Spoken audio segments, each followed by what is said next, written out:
Hello बच्चों, कैसे हो आप सब? ठीक हो ना? तो हम देख रहे थे अपना 12वां पाठ सपूत। उस सपूत की हमने आधी कहानी अपने पिछले वीडियो में देख ली थी। उसमें देखा था हमने जो पनघट पे जो 3 स्त्रियाँ पानी भर रही थी, वो अपने अपने लाडलों की गुणों की प्रशंसा कर रही थी। पहली स्त्री ने अपने पुत्र की प्रशंसा की थी, दूसरी स्त्री ने भी की थी। अभी तीसरी स्त्री देखो क्या कहने वाली है, वो देखेंगे हम हमारे आज के वीडियो में। चलो शुरू करते हैं हम अपनी सपूत पुत्र की वहाँ पे आगे की कहानी। तीसरी स्त्री बिना किसी जोश या गर्व से बोली, बहनों, सपूत या कपूत जैसे शब्द तो मैं नहीं समझती। वो गर्व से कहती है, क्या कहती है कि बहनों, सपूत या कपूत जैसे शब्द तो मैं नहीं समझती। यानी सपूत का अर्थ तो अच्छा पुत्र, कपूत का अर्थ तो है बुरा पुत्र। ओके, तो वो कहती है कि अच्छा पुत्र या पूरा पुत्र, ये बातें यानी सपूत कपूत ये बातें मैं नहीं समझती।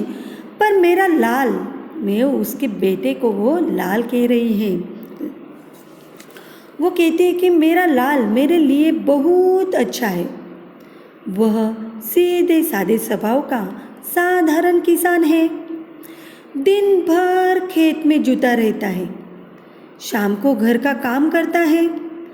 आज बहुत कहने सुनने पर वह मेला देखने के गया है, इसीलिए मुझे पानी भरने आना पड़ा। फिर वो क्या कहती है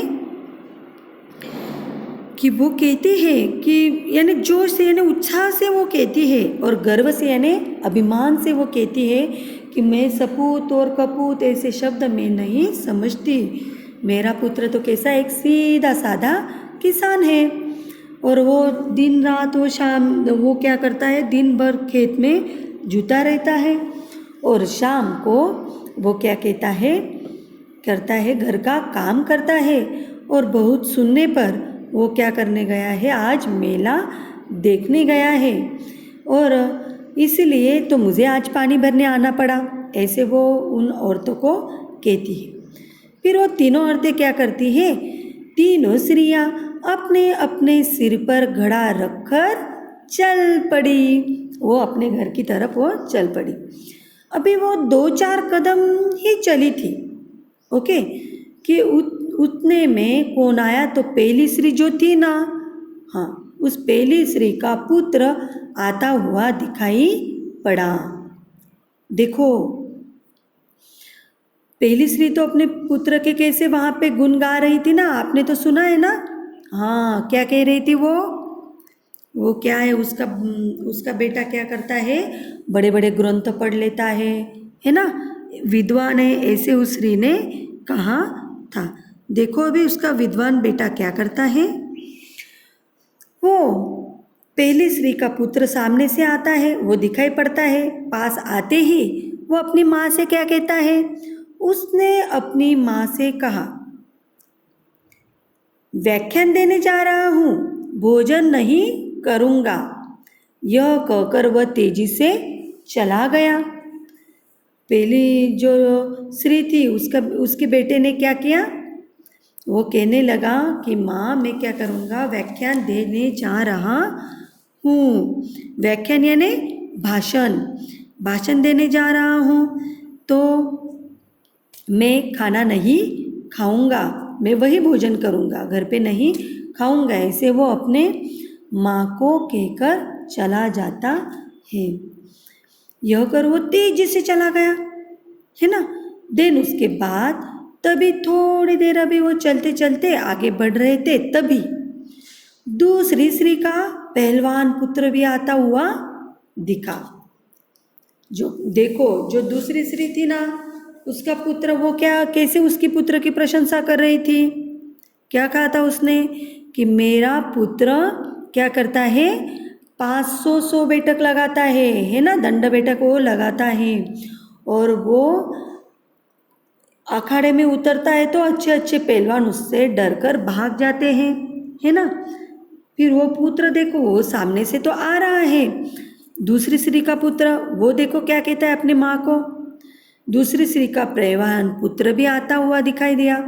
वो मतवाले हाथी की तरह झूम रहा था। हाथी कैसे झूमते झूमते चलता है ना, ठीक उसी तरह वो झूमते झूमते आ रहा था। उसने अपनी माँ से कहा, माँ, आज दंगल में मैंने एक नामी पहलवान को बुरी तरह पछाड़ा। वो क्या कहता है कि माँ, मैंने एक आज दंगल लड़ी और एक नामी पहलवान को मैंने बुरी तरह पछाड़ दिया।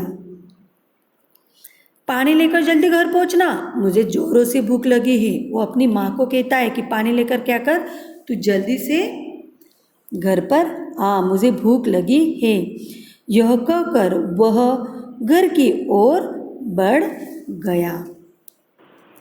देखो बच्चों, इतना बड़ा नामी पहलवान, फिर भी वहाँ पे उसकी माँ की मदद की क्या उसने? नहीं की।